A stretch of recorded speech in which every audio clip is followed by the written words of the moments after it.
Pagsampa mo ng 22, sasampalin ka ng buhay na akala mo dati chill lang.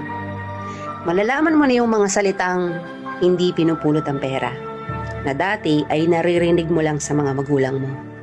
Magtatrabaho ka, magbabayad ng tubig at kuryente. Tapos trabaho, trabaho ulit, paulit-ulit. Mamimiss mo yung batang ikaw, musmos, walang alam sa mundo.